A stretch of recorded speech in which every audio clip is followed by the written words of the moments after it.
Just to let you know in advance, I'll have a little bit of a rant here, because I'm dwelling on something that sort of it pisses me off, to be quite blunt about it, and that is this logic of blame the West first.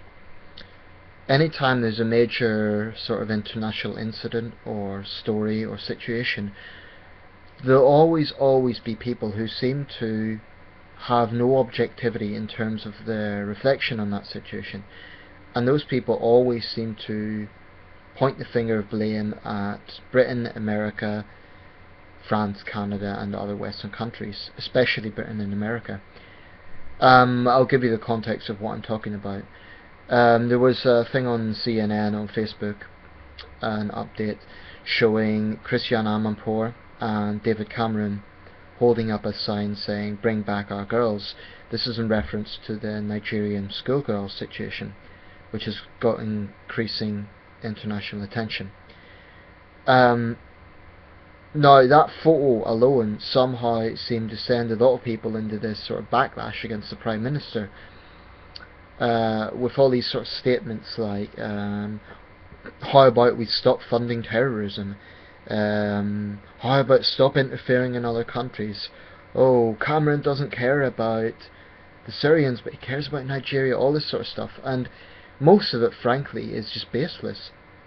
It really bothers me that so many people seem so incredibly misinformed in terms of world affairs.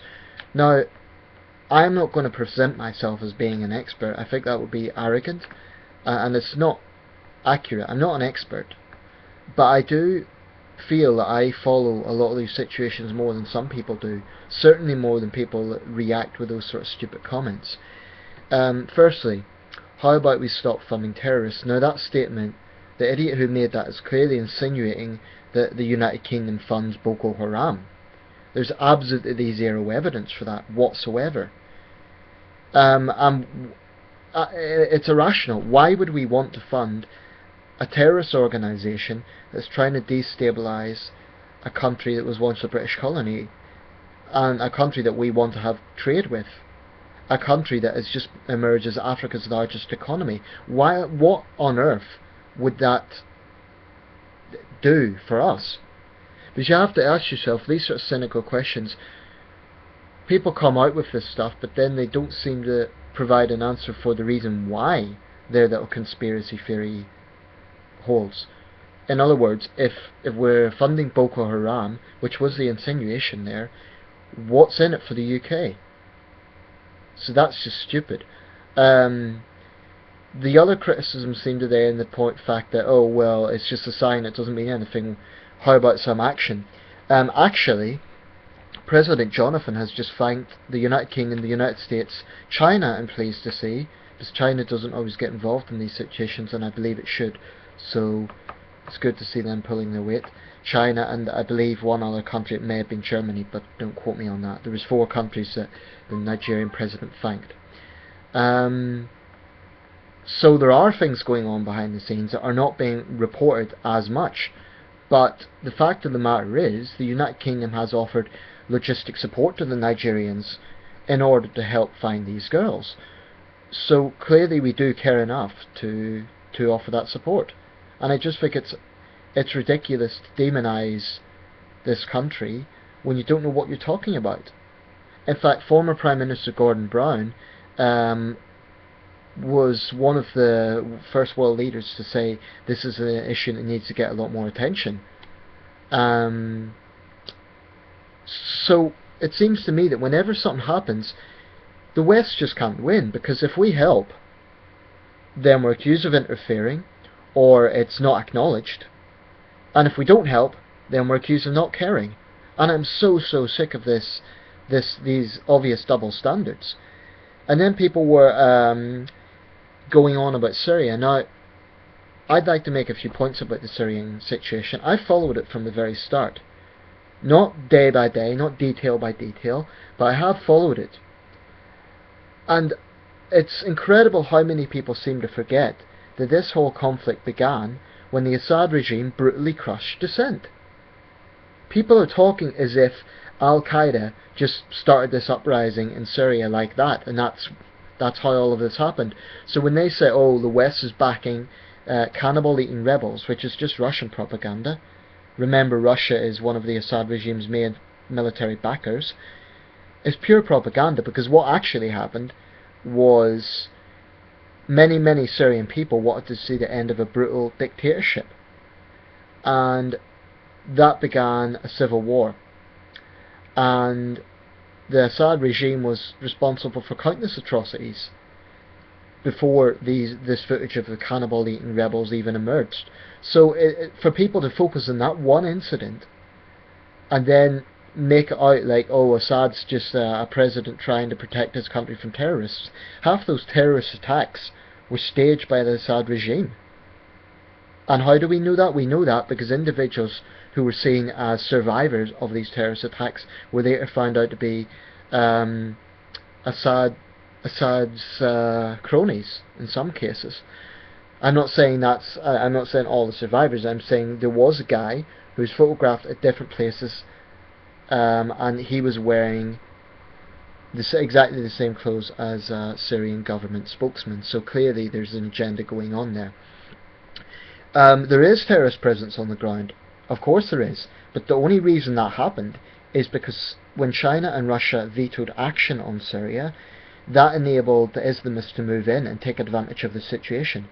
You know, a chaotic war situation is always good for Islamists, because they always exploit it for their own agenda. So actually, this is not a two-way conflict anymore, it's a three-way conflict. And it really pisses me off when people who are against the West for the sake of being against the West make it out that the West supports terrorists because they have criticised Assad. Actually, from my perspective, the West sees what is happening, that Assad is a brutal dictator who has killed thousands of men, women and children. And yes, I'm aware there's been massacres on both sides. I'm not saying that those who oppose Assad are guilt-free. But this is what happens in civil war. And it's probably got to a point where it's just total war, and sadly there is massacres on both sides, because it got to a point where there was not sufficient assistance to the Free Syrian Army, and therefore what we're talking about is desperate people fighting against a well-armed, well-supplied, brutal regime, which by the way is funded by Russia. So for Putin to act like a peacemaker in this, a dove, is just, it's almost perverse. And for people to be so ignorant to believe Russian propaganda, it really pisses me off. Russia is not a peacemaker in this. Russia has been supplying the weapons that have killed thousands of Syrian civilians. Now, I know people are going to throw back and say, oh well, how can you attack Assad whilst not saying anything about Al-Qaeda? But that's just the point. I do condemn Al-Qaeda, I do condemn ISIS. They're vile, brutal organisations. But in the end of the day, it's Assad that is the president of Syria. Therefore, he has responsibility to ensure his side obeys the rules of war and does not commit these massacres against civilians. And he has been doing it from the very start. This is not the actions of a professional army. So, I think there's enormous distortion on the Syrian situation. Enormous distortion. It's not a two-way conflict, it's a three-way conflict. And the idea that anyone in Syria who opposes Assad is a terrorist, if you believe that, then you're just promoting Syrian government propaganda. And I think that's deeply insulting to innocent men, women and children who have been victims of this brutal regime. Of course there's Islamist factions there, and they're just as odious. But they only really got a power hold at the end of last year. That's when ISIS came into the conflict, and this conflict's been going on since the end of 2010. So there's enormous distortion going on here, and when that distortion is directed at blaming the West, I can't help but think that is people who have been they've been listening to networks at Russia Today and been listening to that sort of propaganda. I mean, again, this is another good example. On the ground, Syrians demand, oh, why is the West not helping? Why do you not care? Our people are dying every day. But I guarantee you, if we had another military intervention, which Western leaders did push for, it would be another example of, oh well look, this is Western warmongering. They're only in it for resources. So when you look at the position the West is in, no matter what the West does, it will get criticised. And it really pisses me off, the double standards of that, when major powers like Russia just get ignored. So if you're vilifying the West, and you're ignoring Russia, you're a hypocrite. You're a complete and utter hypocrite. Because you clearly don't care about human life. If that's what you claim to be all about, and you're ignoring Russia's actions and Russia's role in this, supplying the Assad dictatorship with weapons, that's just plain... I mean, people talk about the chemical incident. An independent UN report found that it was most likely that attack came from the Syrian government. Now, it's not 100% confirmed, and sadly it probably never will be, but it's more likely to have been the Syrian government, because they were the ones who had their hands on chemical weapons in the first place. So I think that there's enormous distortion on this conflict, and people who are saying, well, I'm just taking sides, I recognise there are vile elements on both sides. I recognise innocent people have been killed on both sides, and unfortunately when Syrians who didn't know who to choose, if they're targeted by vicious Islamists, of course they're going to then back President Assad, because they'll say, oh, he's going to bring stability to the country. But that's tragic, because they don't then recognise that the same man has murdered and tortured thousands of their fellow citizens. So the tragedy of Syria, like so many conflicts, is that the civilians get caught in the middle. And it's really tragic. It just reminds me of what happened in Bosnia. But for people to scapegoat the West and say, oh, it's all the West's fault, is just an odious distortion. Now, I'm not ignorant in the sense that I am not here to say the West is perfect. I'm not saying that for a second. I know, especially in the Cold War years, the West did play double games. For example, the Reagan administration had a lot of blood on its hands, fueling a lot of totalitarian regimes that they supported, and then fueling guerrilla movements to topple left-wing regimes that they didn't support. So of course the West has blood on its hands. What I'm saying here is not that the West is innocent. What I'm saying is that it's unfair to be so critical of the West whilst ignoring other powers. To me, that's just odious distortion. And I also get fed up of when the West does do something right. I believe what we are doing in Nigeria is entirely morally justified. It gets ignored. I'm actually proud of my country. I am proud of the fact that we are not a country that sits back. We are a country that stands up and takes leadership and does help out in these situations. Sometimes it's misguided, sometimes it's morally wrong, but we are not a country that sits back and says it's their problem. And to me that is leadership.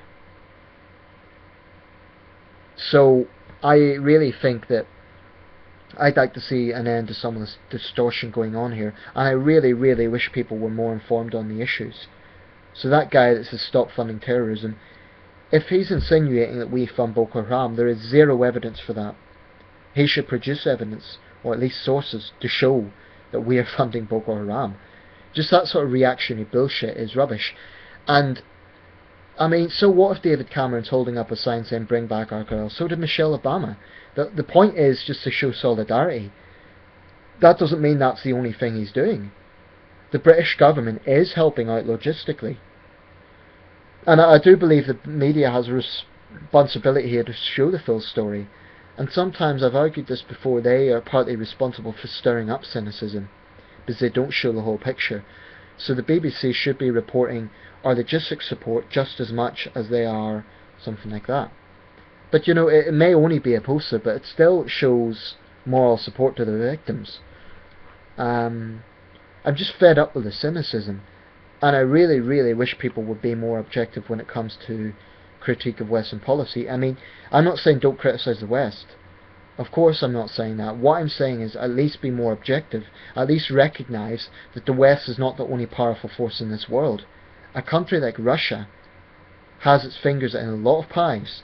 So don't pretend. The same goes for China. So don't pretend that the West is only... And again, the West is not one entity. It's not always the case that Western countries agree, although they often do. So yeah, I just wish people would be more objective.